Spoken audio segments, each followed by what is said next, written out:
Le Messie n'est pas simplement un individu envoyé pour nous sauver. C'est Dieu lui-même descendu pour sauver le monde.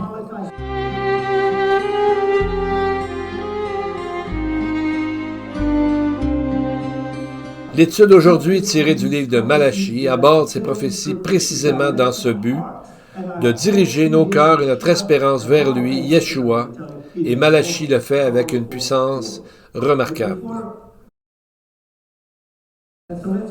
Alors ouvrons nos Bibles au chapitre 3 de Malachie.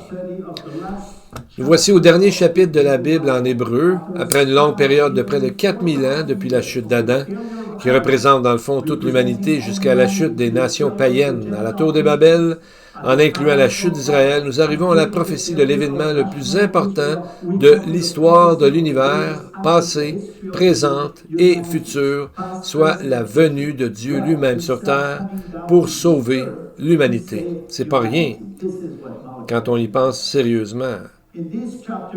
Dans Malachie, nous trouvons une prophétie qui parle des deux venues du Messie, la première et la deuxième. Si le judaïsme moderne rejette en grande partie la première venue, les prophètes de Dieu, de leur part, dans le Tanakh, la proclament clairement et constamment. Pour ne citer que quelques exemples, Daniel a parlé de la mort du Messie et de son retour glorieux, précisant même la date de sa première venue. L'époque de sa première venue. Zacharie a prédit la première venue du Messie comme humble et modeste, monté sur un âne, et a également déclaré qu'à son retour, ses pieds se poseraient sur le mont des Oliviers. Malachie ici présente ces deux venues d'une manière particulièrement puissante. Il nous explique comment la première venue serait annoncée, comment le Messie arriverait soudainement.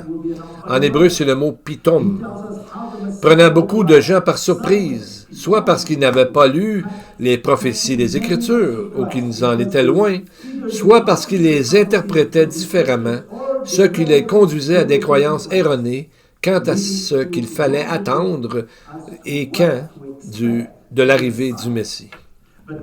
Malachie va plus loin, il révèle qui est véritablement le Messie. Alors que Michée nous dit que le Messie vient de toute éternité, Malachie souligne sa nature divine. Le Messie n'est pas simplement un individu envoyé pour nous sauver. C'est Dieu lui-même descendu pour sauver le monde. C'est ainsi que Malachie suit avec force le chemin messianique de la Torah jusqu'au dernier chapitre des Saintes Écritures pour révéler qui est le Messie d'Israël. Ce faisant, Malachie nous offre non seulement un tableau remarquablement précis des conditions de vie au premier siècle, mais il va plus loin encore. Il brosse également un portrait prophétique du peuple juif dans la diaspora au cours des 2 derniers millénaires. En cela, il se place à côté de Moïse en décrivant avec lui les terribles souffrances endurées par le peuple juif sous le joug des persécutions et de l'antisémitisme. C'est sur cette toile de fond douloureuse que Malachie décrit ensuite la seconde venue de Jésus avec des paroles d'une force et d'une profondeur extraordinaires. Lisons le premier verset de Malachie chapitre 3 pour reprendre ce que nous avons commencé à voir la semaine dernière. Voici le verset. « Voici, j'envoie mon messager.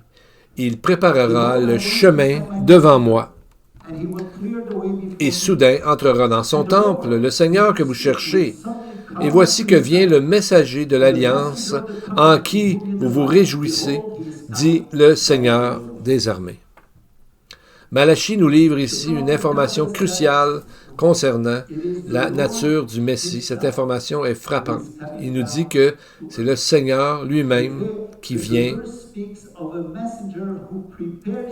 Il nous est dit que c'est lui, le messager, qui prépare le chemin devant moi, ce qui signifie que celui qui vient n'est autre que le Seigneur.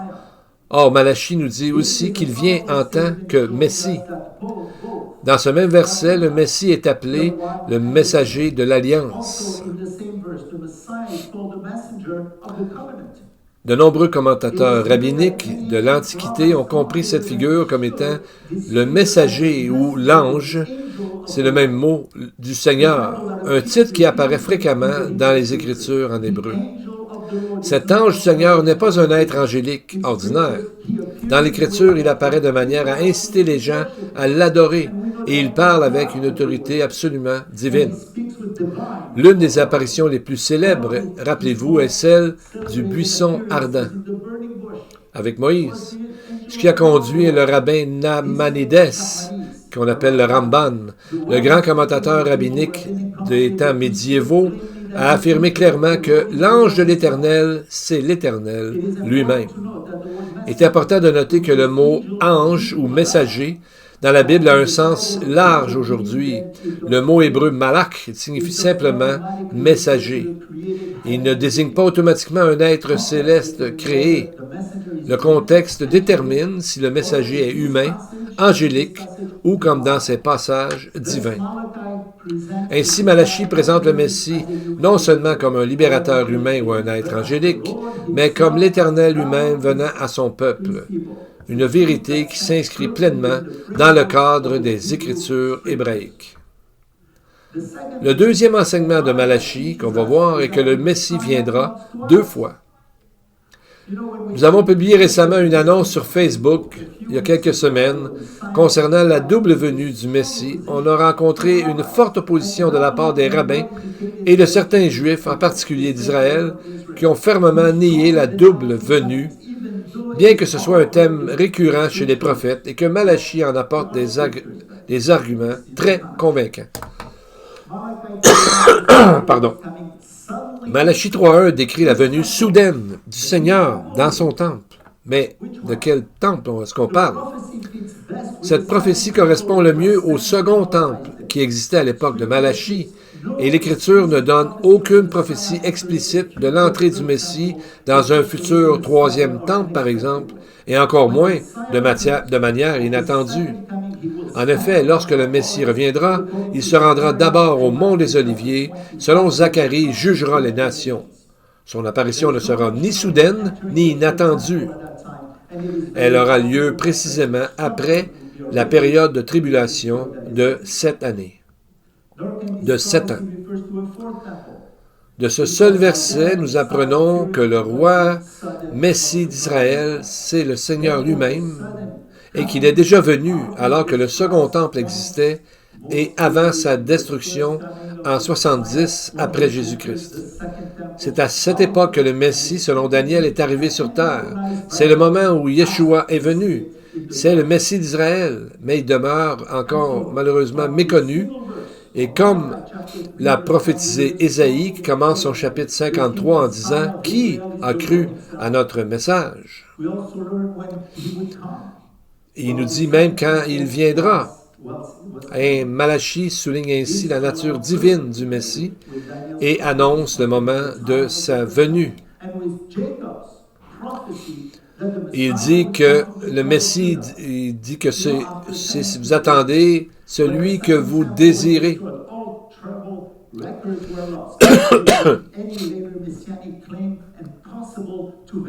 Donc, quand le temple a été détruit en 70 après Jésus-Christ, tous les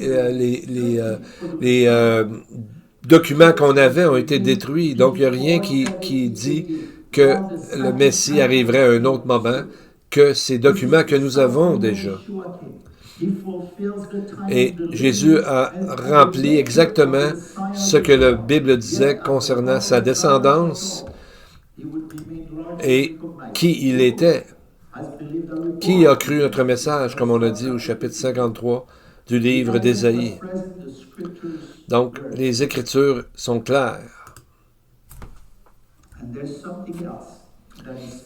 Il y a autre chose qui est très fort que Malachie en parle ici. Toujours en parlant du Messie, le Seigneur dit dans ce même verset que c'est celui que vous désirez. Ou encore, on pourrait le traduire, celui en qui vous trouvez votre joie. Certains y ont vu de l'ironie, voire du sarcasme, en se demandant comment Israël pourrait-il trouver sa joie en quelqu'un qu'il méprise et rejette, celui-là même qu'il chercherait à écarter, comme le suggère le terme. Pourtant, cette affirmation recèle peut-être une vérité bien plus profonde. Se pourrait-il que, sous le rejet et l'incompréhension, se cache une réalité bien plus grande, que leur véritable désir soit en fait pour celui-là même qu'ils méprisent, car lui seul peut les sauver et combler l'aspiration la plus profonde du cœur humain, réconcilié avec Dieu. Imaginez un voyageur perdu dans le désert. Ses lèvres sont gercées, ses forces l'ont quitté, la soif le brûle. Soudain, il aperçoit un puits au loin. Mais le puits est vieux, usé par les intempéries, sans intérêt. Rien du puits n'est accueillant. Frustré, il se détourne en marmonnant que c'est pas à quoi il s'attendait. Pourtant, la vérité demeure. Ce puits est la seule source d'eau qui puisse le sauver. Il peut la refuser, il peut même la mépriser et s'en moquer, mais sa soif raconte une toute autre histoire. Ce désir d'étancher sa soif est toujours présent et vivace, malgré son propre refus d'accepter la source de ce soulagement. De même, il le méprisait, pourtant ils avaient besoin de lui. Il le rejetait, pourtant lui seul pouvait les sauver. C'est la même chose pour le cœur humain. Nous pouvons repousser le Sauveur dont nous avons le plus besoin, mais notre désir ardent de Dieu témoigne silencieusement qu'il est bien celui en qui nous pouvons trouver une véritable joie.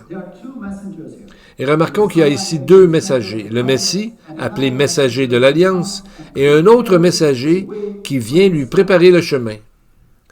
Or, si Malachie parle de la première venue du Messie avant la destruction du second temple, nous devrions être capables de reconnaître ce messager. Et pourquoi le Messie a-t-il besoin de quelqu'un pour lui préparer le chemin? Ce messager est identifié dans le Nouveau Testament par Yeshua, Jésus lui-même. Mais il le fait d'une manière qui invite à la réflexion, comme Jésus fait bien sûr très souvent, et qui nous pousse à tenter de comprendre de qui il s'agit. Qui donc est Yohanan Hamadville ou Jean le Baptiseur, qu'on appelle souvent Jean-Baptiste? Jésus décrit cet homme de manière qui semble mystérieuse, qui nous amène à considérer toute l'histoire des prophètes de l'Ancien Testament. Yeshua dit de lui dans Luc, chapitre 16, verset 16, il dit ceci, très important. Il dit, la loi et les prophètes ont subsisté jusqu'à Jean. Luc 16, verset 16. Qu'est-ce que ça veut dire? Avec Jean le Baptiseur, le témoignage de la loi, avec tous ses symboles, ses préfigurations et ses sacrifices, trouve son accomplissement. Tout ce que la loi annonçait trouve son accomplissement en Yeshua. De même, le témoignage prophétique concernant la première venue du Messie atteint son apogée avec Yohanan, car Yeshua accomplit chacune de ces prophéties-là. La loi et les prophètes furent ensuite proclamés jusqu'à Jean. Mais il y a quelque chose d'encore plus profond dans cette affirmation. Pierre nous donne des précieuses informations sur les sentiments de ces prophètes lorsqu'ils prophétisaient au sujet de Yeshua. Il dit, parmi ceux qui sont nés de femmes, il n'y a pas eu de plus grand que Jean le Baptiseur. Matthieu 11, 11. Quand il dit plus grand, signifie pas nécessairement moralement ou meilleur. C'est le mot méga qui évoque la plénitude, la maturité, là où l'accomplissement, l'apogée doit arriver. Donc Jean était le plus grand dans ce sens qu'il était, parmi tous les prophètes de l'Ancien Testament, celui qui avait le plus proximité d'avec Jésus et de comprendre même l'accomplissement messianique dont il a été témoin. Non seulement il a vu le Messie, mais il a aussi touché, baptisé et a joué un rôle déterminant dans l'inauguration de son ministère public. Donc, en un sens, ce n'est pas Jean seul qui a baptisé le Messie, mais tous les prophètes ensemble, comme s'ils étaient avec lui, y compris Moïse. Parce que la loi et les prophètes parlent d'une seule voix en affirmant que Yeshua est le roi, le Messie d'Israël. Et l'apôtre Pierre nous donne une grande information au sujet des sentiments des prophètes lorsqu'ils prophétisaient au sujet de Yeshua. Et comment Ésaïe se sentait-il lorsqu'il parlait de Ésaïe 53, il parlait du Messie? Voici ce que dit Pierre. Les prophètes qui ont prophétisé sur la grâce qui vous était destinée ont fait de profondes recherches et des investigations, car ils voulaient sonder l'époque et les circonstances marquées par l'Esprit de Christ, le Messie, qui était en eux, lorsqu'il annonçait les souffrances du Messie et la gloire qui suivrait. Ça signifie que les prophètes des Écritures, en hébreu, y compris Malachie, aspiraient à comprendre plus pleinement ce que leur propre prophétie révélait au sujet du Rédempteur à venir. Ils ont cherché, enquêté, se sont interrogés sur son identité. Ils possédaient une véritable révélation, mais seulement de manière fragmentaire. Jean-Baptiste se trouvait à un moment unique de l'histoire. Et c'est dans ce sens qu'il est le plus grand de tous. C'est aussi pourquoi Yeshua a décrit Jean comme étant l'ami de l'époux, Jean 3, 29, et non pas comme faisant partie de l'épouse elle-même, qui nous savons est l'Église. L'époux, c'est Jésus, c'est Yeshua. L'épouse est composée de vous, moi, les vrais croyants de l'Église. Après que le messager ait annoncé sa venue, donc Jean se tient au seuil des deux époques, comme un moment charnière. Ami de l'époux, il incarne la fin de l'ancienne alliance et annonce l'aube de la nouvelle. La présence de Jean porte en elle tout le témoignage des Écritures hébraïques, l'Ancien Testament, la loi et les prophètes, puisqu'il présente à Israël son Messie. Et c'est à ce moment que nous commençons à saisir toute la portée de la personne et du message de Yohanan dès le début du récit évangélique. Et ce n'est pas un hasard si les 4 évangiles, Matthieu, Marc, Luc et Jean, débutent le récit par le messager promis, le ministère de Jean le Baptiseur. Et surtout, quel était le message de Jean le Baptiseur? Tout comme les prophètes qui l'ont précédé, il prêchait la repentance. Marc 1,4, par exemple, dit « Jean le baptiseur est apparu dans le désert, prêchant un baptême de repentance pour le pardon des péchés. » En examinant de plus près le ministère de Jean, on voit que l'acte de baptême, c'était un moyen, ce n'était qu'un moyen de mettre en lumière le véritable message, le véritable besoin d'Israël, la repentance, le pardon des péchés. La repentance est le prérequis pour une relation avec Dieu, la condition préalable. Et c'est ce que le message est dit par les 16 prophètes, la réconciliation véritable avec Dieu. Ça a toujours été le message des prophètes. Repentez-vous et vous serez réconciliés avec Dieu. Rappelons-nous que dans la Torah, la repentance et la confession étaient nécessaires avant qu'un sacrifice puisse être accepté de Dieu. Sans repentance, l'offrande était considérée comme inacceptable. Mais il y a quelque chose de nouveau ici. Aucun sacrifice n'est requis, car l'agneau de Dieu, qui enlève le péché du monde, que Jean lui a donné comme titre, venait sauver Israël et le monde de la dévastation du péché. De plus, la repentance et le pardon des péchés étaient des préoccupations centrales dans la vie juive de l'époque. Ces thèmes n'étaient pas des idées abstraites, faisaient partie intégrante des prières quotidiennes du peuple juif. Dans la 5e bénédiction de l'Amida, qui est ce qu'on appelle le sacrifice d'Isaac, qui n'a jamais eu lieu, également connu sous le nom des 18 bénédictions, que les Juifs récitent 3 fois par jour. Israël, encore comme aujourd'hui, prie spécifiquement pour leur repentance et le pardon, en demandant à Dieu de le restaurer, afin qu'ils puissent pleinement recevoir ces bénédictions. Voici un extrait de cette prière. Notre Père, pardonne-nous car nous avons péché. Pardonne-nous, ô notre Roi, car nous avons transgressé tes lois. Béni sois-tu, Éternel, miséricordieux et plein de pardon. Béni sois-tu, Éternel, Rédempteur d'Israël. Les Juifs fidèles récitent cette prière chaque jour. Elle est connue sous le nom de Teshuvah, qui signifie retourner ou se repentir. C'est dans ce contexte d'aspiration spirituelle que Yohanan Hamadville, Jean le Baptiseur, est intervenu pour préparer la voie non seulement pour la repentance en général, mais aussi pour le pardon de la part du Messie. Regardons maintenant le passage de Marc 1,4. Jean ne venait pas de Jérusalem où étaient les autorités religieuses, il venait du désert. Ce choix est très significatif. Son lieu même était porteur de sens. Le désert rappelle en effet le premier exode d'Israël lorsque le peuple quitta l'Égypte, reçut la parole de Dieu et entra en terre promise. Ainsi, Jean appelle systématiquement le peuple à un nouveau départ, à un retour à ses racines spirituelles, loin du chaos du désert, vers la parole de Dieu. C'est comme si Jean appelait Israël à faire une aliyah spirituelle. Aliyah veut dire aller comme vers Israël, vers Dieu. Jean appelait à suivre à nouveau le chemin de la loi et des prophètes et à se préparer à la rencontre du Messie. Et Marc commence son évangile. En fait, Matthieu commence son évangile en disant « Commencement de l'évangile de Jésus-Christ, Fils de Dieu ». Et en fait, on parle de l'évangile de Marc, pardon. Marc appuie ensuite cette affirmation en citant deux prophéties. « Voici, j'envoie mon messager devant toi, qui préparera ton chemin. » Ensuite, il dit, une voix crie dans le désert, préparez le chemin du Seigneur, aplanissez ses sentiers. Ici, Marc associe intentionnellement Malachie 3.1 et Ésaïe 43. Donc, il confirmait un point crucial, le Messie est bien divin.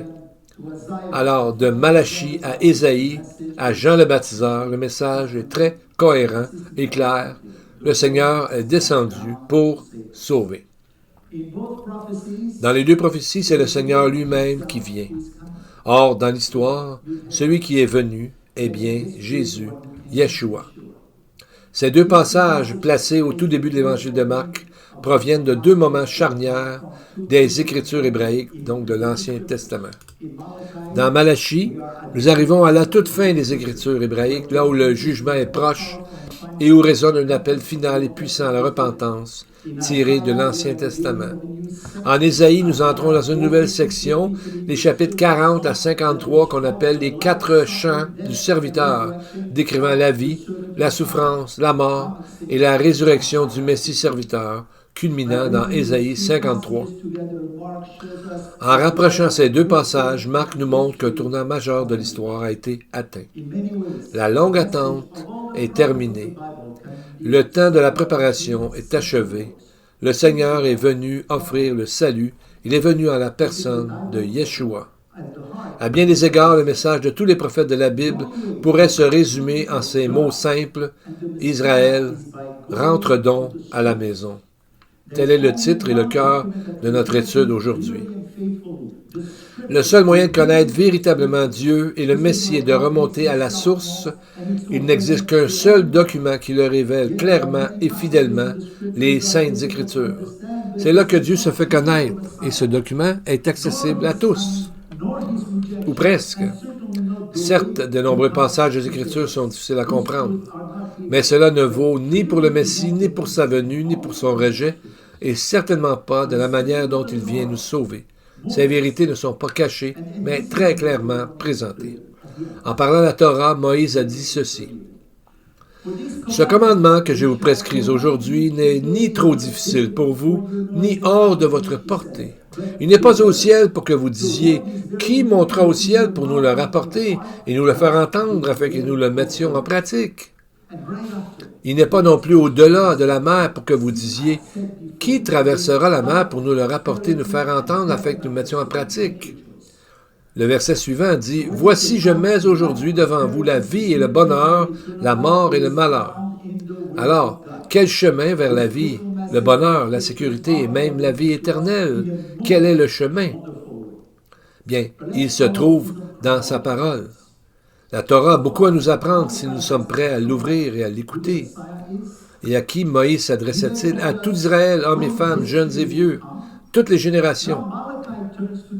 Et on voit que maintenant, Malachie parle d'une chose importante qui nous amène à méditer sur la première et la seconde venue de Jésus-Christ, ainsi que sur le temps de la tribulation. Il dit, mais qui pourra soutenir le jour de sa venue? Qui pourra subsister quand il paraîtra? Car il est comme le feu du fondeur, comme la lessive des blanchisseurs. Il s'assiera, fondra et purifiera l'argent. Malachie 3, 2 à 3. Il dit, « Qui pourra supporter le jour de sa venue? Je ne sais pas pour vous, mais je préférerais de loin rencontrer le Messie lors de sa première venue. Le jour dont il est question ici est le jour du Seigneur, le temps qui précède sa seconde venue, le jour de grâce, le temps de grâce. Sa seconde venue sera un jour de jugement, de guerre et de colère, dont tous les prophètes ou presque ont décrit. C'est précisément la direction vers laquelle se dirige malheureusement le monde aujourd'hui, comme il est prophétisé. Et les prophètes en ont parlé de différentes façons. Dans les nombreux prophètes, on dit ces choses-là. Et ici, lorsqu'on voit dans le texte certains mots, comme par exemple le mot « il raffinera », en hébreu, c'est le mot « tsaraf », qui montre un bijoutier qui enlève les impuretés en exposant le métal à une chaleur intense. Yeshua a déjà enduré ce feu purificateur pour nous lors de sa première venue. Malachie utilise un mot qui est savon, borit, un terme très rare dans les Écritures que l'on ne trouve qu'ici et dans Jérémie 2,22, où l'écrit évoque également la purification du péché. Ce qui est remarquable, c'est que ce mot s'écrit de la même manière que berit, qui est le mot traduit par alliance. Ainsi interprété, le texte parle d'un feu purificateur menant à la purification de l'alliance, comme si nous étions purifiés afin de jouir pleinement de l'alliance que Dieu a conclue avec son peuple. Cela correspond parfaitement à la description que fait Malachie du Messie comme messager de l'alliance. Selon ces versets, le Messie, lors de son second avènement, sera trois choses: un raffineur, un fondeur et un nettoyeur. C'est ça qu'on voit dans la traduction, le mot foulon. Le message de Malachie est clair. Il est infiniment préférable d'accueillir le Messie à sa première venue, maintenant, lorsqu'il est venu nous purifier, payer pour nous, plutôt que le rencontrer comme juge lors de son second avènement. Parmi les nombreuses questions qu'Israël a posées au Seigneur dans le livre de Malachie, deux l'ont été avec une grande sincérité. La première question, on la trouve au verset 2 du chapitre 1, lorsque le peuple dit « En quoi nous as-tu aimés ?» C'était un cri, en fait, de désespoir face aux nombreuses persécutions que la nation juive avait subies depuis son élection. Donc, il se demandait, si tu nous aimes, comment se fait que c'est tout arrivé, tout ça? Et l'autre question, chapitre 3, verset 7. Comment retournerons-nous à toi? Considérant la première partie de la réponse de Dieu, elle est puissante. Il répond au verset par une autre question. Un homme peut-il voler Dieu, qu'on voit dans nos traductions? Ce qui attire notre attention, c'est le mot « voler ». C'est quelque chose de puissant lorsqu'on regarde, parce que comment peut-on voler celui qui a créé les cieux et la terre et qui possède les troupeaux sur 1000 collines et tout l'or du monde? Malachie n'utilise pas le verbe habituel pour parler du vol. Il n'est pas en train de dire « vous avez fouillé dans mes poches » ou « tu as pris quelque chose dans mes poches ». Il dit « tu m'as volé ». Le mot « voler » ici est frappant car il est très rare dans l'Écriture. Le verbe en hébreu est le mot « kava ». Est apparenté à des mots qui signifient un casque, une coupe ou quelque chose qui couvre le haut de quelque chose. Et cela va nous donner un indice important quant à sa signification. Ce que Malachie semble dire ici, c'est pas qu'ils ont volé Dieu matériellement, physiquement, mais ils l'ont recouvert. Ils ont recouvert sa parole. Ils ont placé c'est comme s'ils avaient placé un voile sur lui pour cacher sa véritable identité, sa véritable nature. Et lorsqu'on couvre Dieu d'une certaine façon comme ça, le Messie devient méconnaissable. Est-ce que ce n'est pas comme ça dans toutes les religions et dans le judaïsme rabbinique? C'est qu'on ne reconnaît plus qui est le Messie à travers toutes ces traditions. Le fait d'altérer la personne de Dieu même dans les traditions vient tout brumé, tout, en tout cas, mettre plus difficile à voir clairement. Et on voit que la deuxième question dit comment retournerons-nous? Parce que la réponse se trouve dans le dernier conseil, juste avant la prophétie du jour grand et terrible du Seigneur. Le Seigneur dit, souvenez-vous de la loi de Moïse, mon serviteur, des statuts et des ordonnances que je lui ai prescrits à Horeb pour tout Israël. Jean 3, 4. Cela revient, c'est ce que Jésus, c'est comme si on disait, cherchez qui est le Messie, car Yeshua a dit, si vous croyez Moïse, vous me croiriez aussi, car il a écrit à mon sujet. Jean 5, 46. Donc, connaître Moïse et non les traditions. Connaître Moïse, c'est connaître Yeshua. Connaître la Torah, c'est apprendre qui est le Messie d'Israël. Et voici ce qui a été dérobé. L'une des plaintes de Yeshua dans Marc 7, 13. C'est à cause de vos traditions, vous avez annulé la parole de Dieu. C'est ce qu'a fait la religion humaine. Il y a quelque chose, c'est que la paracha qu'on lit aujourd'hui dans les synagogues, on pourrait dire une heureuse dieucidence, c'est la portion de la loi qui s'appelle la paracha Beshrala, qui signifie « quand il les envoya ». Ce texte couvre une grande partie des Écritures d'Exode 13-17 jusqu'à la fin du chapitre 17. À cette époque, au temps de Yeshua, la paracha était étudiée sur un cycle de 3 ans. Ensuite, ça a été changé sur 1 an. Et cette portion relate les événements les plus marquants de l'histoire d'Israël. Cette portion raconte l'ouverture de la mer lorsque le Seigneur l'ouvrit miraculeusement pour un chemin vers la liberté, nous rappelant ainsi sa souveraineté sur la nature et sa capacité à délivrer son peuple au moment fixé. Ce récit relate également la soif d'Israël dans le désert, lorsqu'ils ont rencontré des eaux amères, imbuvables. L'Éternel ordonna à Moïse de jeter un arbre dans les eaux, et elles sont devenues douces, préfigurant ainsi celui qui donnerait sa vie sur un arbre pour apporter guérison et restauration.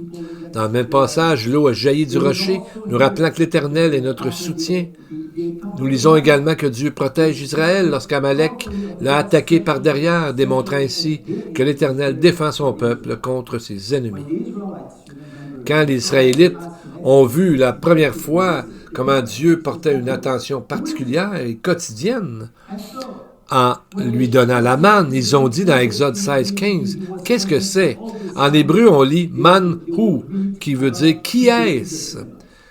Et c'est quand Jésus dit « Si vous croyez Moïse, vous croiriez en moi », faisait référence à tous ces signes. Moïse a écrit au sujet du Messie. C'est lui le Messie qui adoucit les eaux amères en donnant sa vie sur la croix. Il est le rocher qui soutient son peuple, qui protège Israël de ses ennemis. L'esprit des Amalécites et continue encore en Israël, comme cette nation on retrouvera à la fin des temps. L'attitude est toujours là, juste avant la seconde venue et aujourd'hui encore, Yeshua est la manne, celui qui aime et qui soutient Israël. De même que l'Éternel a jadis ouvert la mer pour les garder, les protéger, le Messie reviendra sauver le reste des croyants en Israël. Donc, connaître Moïse, c'est connaître Yeshua, Israël et les croyants. Revenons à la maison. Prions. Dieu grand et glorieux, rappelle-nous aujourd'hui ces paroles anciennes et fortes du psaume 46. Dieu est pour nous un refuge et un appui, un secours qui ne manque jamais dans la détresse. C'est pourquoi nous sommes sans crainte, même si la terre est bouleversée, même si les montagnes sont transportées au cœur des mers, même si les flots mugissent et s'agitent, même si les montagnes tremblent sous les vagues. Seigneur, rappelle-nous de nous taire et de reconnaître que tu es Dieu. Rappelle-nous que le Seigneur des armées est avec nous, le Dieu de Jacob est notre refuge. Pour ceux aujourd'hui qui ont besoin de cette aide dans la détresse, je te prie, Seigneur, de te manifester à eux, de dissiper leur peur, de multiplier leur grâce et leur paix, que le mal soit bientôt écrasé sous leurs pieds. Nous prions au nom de Yeshua. Amen. Que l'Éternel vous bénisse et vous garde, fasse briller sa face sur vous et vous soit favorable. Que l'Éternel tourne sa face vers vous et vous donne la paix. Amen. Amen. So we can have